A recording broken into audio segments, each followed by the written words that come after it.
deputado Zé Nunes, que está de volta aí ao Brasil, depois daquela viagem, né, para acompanhar a COP, e voltou já para uma semana intensa, principalmente com debates mais fortes lá na Assembleia Legislativa. Deputado, bom dia. Bom dia, Eduardo. Bom dia a toda a audiência. Estou aqui no litoral norte agora, nesse momento. É mesmo? Nós tivemos uma atividade ontem aqui em Osório e hoje vamos percorrer alguns municípios, tratar com os pescadores aqui, os desafios da pesca desta região, principalmente. Mas essa semana foi uma boa semana, com muitos acontecimentos, né? Nós tivemos as decisões lá da COP do tabaco, né? Nós tivemos um debate muito forte na Assembleia sobre o tema da produção de leite e os desafios do momento que nós estamos enfrentando com relação ao preço da produção e medidas que estamos buscando. Nós tivemos ontem uma audiência pública para tratar do tema da CDO do arroz e também da política de aquisição de arroz que o governo federal está implementando. E tivemos também, antes de ontem, né, uma notícia importante, né, a Secretaria Nacional dos Transportes Terrestres entrega, então, para a NTT o pré-estudo que vai embasar as audiências públicas da NTT para orientar, então, a nova licitação do trecho das concessões federais na nossa região, que pega não só a trecho da Ecosul, mas também os outros trechos da famosa Rota Fronteira Sul. E então a gente pegou algumas bases já de dados dessas informações e vamos estar ao longo da semana dissecando elas e fechando o nosso debate sobre o tema da Ecosul, dessa concessão de 497 quilômetros da região do extremo sul aí do Polo Pelotas, chamado, que agora passa a ser chamado de Polo Portuário Sul, né? Que é o antigo os pedágios da Ecosul, né? O nome agora, em vez de ser o Polo Pelotas, ele passa a ser o Polo Portuário Sul. E nós vamos fazer, então, na quarta-feira, a última reunião desta comissão para tratar desse assunto. Então tem muita coisa para a gente falar e tudo implica na nossa região, mas eu quero primeiro falar sobre as conclusões da Conferência das Partes do Tabaco.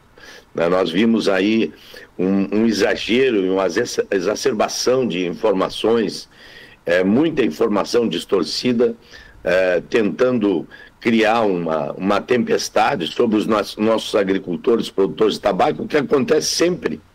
Já é comum, né? Porque cada vez que tem uma reunião da Conferência das Partes, tem algumas lideranças políticas que fazem disso um momento como se fosse ali discutido o fim da lavoura da produção do tabaco, né? E isso também vai caindo no descrédito, porque as pessoas vão vendo que esse tipo de postura ele acontece há 25 anos. E quando o Brasil começou a participar das reuniões, porque obviamente a convenção passou a fazer as suas conferências, o Brasil produzia 350 mil, né? Lá na década de 90, antes dessa organização, o Brasil passou a produzir 350 mil toneladas de folha de tabaco, 300 milhões de quilos, 350 milhões de quilos de folha de tabaco. Hoje o Brasil produz 700 milhões, né? Então, depois deste tratado, e depois que realizam-se as conferências, o Brasil dobrou a sua produção de tabaco. E possivelmente terá um período ainda muito promissor, porque o mercado ele está aquecido e há uma busca por esse produto. Então, eu quero só dizer que as medidas que foram tomadas ou decididas lá, elas são nada a ver com todo aquele alvoroço que se fez, né?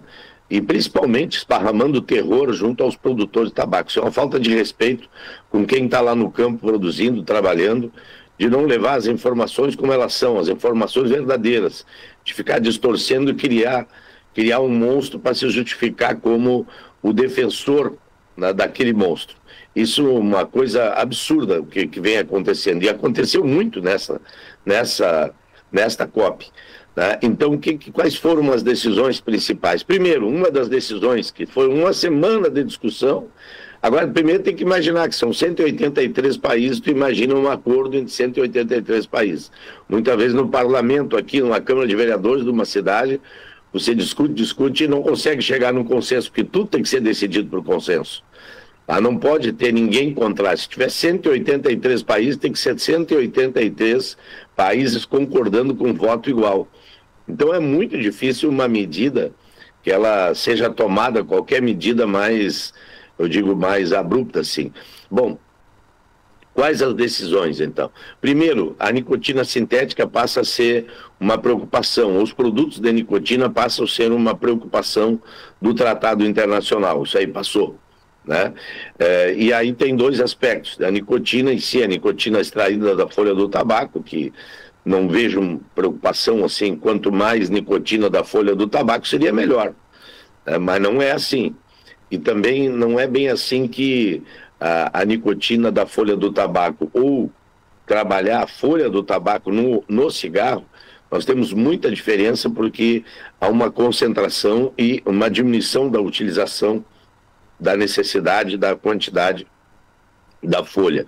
Mas a grande ameaça é a nicotina sintética. Essa passa a ser uma grande preocupação, tanto pelo olhar da saúde, mas nós também, pelo olhar da produção, temos que ter essa preocupação. Eu venho falando isso fazem 3, 4 anos, quando alguns defendem intransigentemente os cigarros eletrônicos, lembrando sempre que o cigarro eletrônico, ele, apesar de já estar liberado numa grande parte de países do mundo, e a tendência é liberar em mais, mas o cigarro eletrônico ele traz a possibilidade do uso da nicotina sintética. E se utilizando a nicotina sintética, se deixa a necessidade de ter a folha do tabaco para produzir, né, o objeto de consumo, no caso, que é o cigarro. Bom, outra questão foi a grande polêmica que criaram sobre o filtro do cigarro. Na verdade, o filtro do cigarro, ele nem chegou a entrar no debate da COP. O que entrou no debate, se a convenção vai começar a tratar e dialogar sobre o artigo 18 do Tratado Internacional, que trata das questões ambientais. E nesse assunto, os diversos resíduos da indústria do tabaco, o impacto ambiental dos resíduos da indústria, entrou o cigarro, os filtros de cigarro feito a partir do microplástico. Esse era o tema. E, bom, qual a decisão nesse sentido? Como disseram que vai terminar a produção de tabaco se mudar o filtro, se tirar o filtro, toda essa banalização que fizeram, essa conversa distorcida, né? Eu quero dizer assim, foi distorcida a conversa. Na verdade, esse assunto ele não teve decisão nenhuma, ele vai ser remetido para que há 2 anos voltarem a conversar. Não teve nenhum produto definido ou restringido para que seja utilizado na indústria. Então, mais uma vez mostra, né, que foi que nem tosa de porco, muito grito e pouca lã, né? E mais uma ideia mesmo de apavorar os agricultores. Eu sei que colegas meus estão muito revoltados com a minha posição de começar a denunciar isso, mas eu quero dizer que nem um agricultor que está lá no campo trabalhando, nem uma entidade, ninguém, nem a sociedade precisa ser torpedeada com informações que não correspondam à verdade. E é isso que foi feito lá.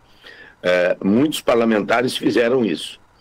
E, no mais, né, agora, nesses dias de hoje deve terminar a MOP, que é a segunda parte da COP, que está discutindo o combate aos cigarros clandestinos e às fábricas clandestinas e ao contrabando, que é uma pauta muito positiva, muito importante, e que os países devem apertar, e o Brasil nos últimos 3 anos apertou bastante. Se descobriu muita fábrica clandestina, até aí no município do Cristal tinha uma fábrica clandestina de cigarro que foi descoberta. Mas no Rio de Janeiro, São Paulo, Minas, Bahia, é impressionante o que tem de fábricas clandestinas de cigarro. Então essas foram as decisões, né, lá da COP, e que me parece, né, que não tem nenhum motivo para todo esse alarde que foi feito, como se lá estivesse sendo discutido o fim da lavoura do tabaco. Quero dizer aos nossos agricultores que fiquem tranquilos, produzam um bom produto, vai ter bom mercado, né? Nós estamos muito cientes, né, de que a classificação do fumo em casa dá hoje uma condição de venda melhor ao agricultor e a gente possa ter uma boa safra. Falar também sobre a questão do arroz, Eduardo, rapidamente. O município de Camaquã é um município que tem uma produção grande de arroz, depende da indústria do arroz. Nós estamos trabalhando uma retirada de estoque de passagem que precisaria de se retirar em torno de 2 milhões de toneladas de arroz. Os movimentos da Conab, eles ultrapassam 900 milhões de toneladas, né? Mas nós temos alguns movimentos para fazer. Agora, ontem foi feito um debate sobre a taxa CDO do IRGA, né, da onde que utilizar recursos da taxa CDO para se auxiliar, né, na retirada de arroz do mercado. Infelizmente, tem um assunto que surgiu ontem que precisa ser discutido. A Conab, todo o arroz que a Conab está comprando, ela vai gastar mais ou menos 150 milhões só de ICMS. A Conab tem que pagar ICM para o Estado para comprar arroz para retirar aqui do estoque do Rio Grande do Sul. É uma coisa muito estranha e a gente precisa ajustar isso. Então, nós estamos trabalhando para constituir, vai ter um projeto de lei que vai ser votado na próxima terça-feira na Assembleia Legislativa sobre a taxa CDO, mas a nossa preocupação é de que se utilize uma parte disso para ajudar na retirada, diminuir esse estoque de passagem de arroz, mas, acima de tudo, também preservar o IRGA, que é uma entidade muito importante e que, sem dúvida nenhuma, o IRGA faz muita diferença para que nós tenhamos autonomia genética da lavoura do arroz, nós mesmos sermos donos das nossas sementes, não depender de multinacionais, de pagar royalties para multinacional, de ter essa tecnologia nas mãos aqui da produção gaúcha. E o IRGA é quem faz isso. Então, também temos que ter todo esse cuidado de não deixar fragilizar o IRGA, que é, sem dúvida, um instituto importantíssimo, né? Eu acho que uma das grandes decisões que a cadeia produtiva do arroz teve no passado foi criar um instituto, né, com recursos que são dos próprios agricultores, porque a taxa CDO, ela sai de cada saco de arroz que entra na indústria, né, e a partir daí, então, né, ter esse instituto que produz as variedades, que produz a tecnologia, que faz a proteção também, assim como a FUBRA tem o seguro da lavoura, o IRGA tem o seguro granizo, que é da lavoura de arroz a partir da taxa CDO também, que garante o seguro granizo. Dá um granizo na lavoura de arroz, tem o seguro que o IRGA cobre. Enfim, são muitos assuntos. Na produção de leite também, né, nós fizemos um debate forte, a Conab está preparando uma proposta de compra, o governo federal, o governo estadual também estabeleceu já uma compra de uma quantidade de produto, e temos aí também uma outra produção em excesso que precisamos diminuir o estoque, né, que está muito alto, e baixando os preços muito aos nossos produtores.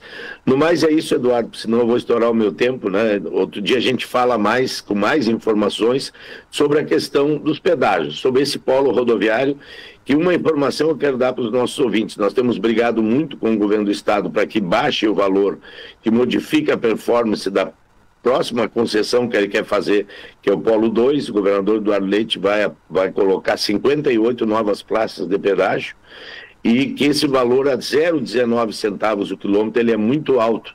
Você imagina, é quase 20 centavos o quilômetro, né? É um valor muito alto. E nós vimos ontem na tabela, que ainda vamos estudar, mas parece que a tabela que está se apresentando para a concessão federal, ela é mais ou menos aí, dá para se dizer, um valor de 30% disso, né, ou até menos. Então, a gente não tem ainda um detalhamento para poder dar uma informação 100% correta. Eu não vou falar dessa informação. O valor do pedágio proposto é mais ou menos isso, porque eu não tenho essa informação 100% cristalina e posso correr o risco de dar uma informação errada.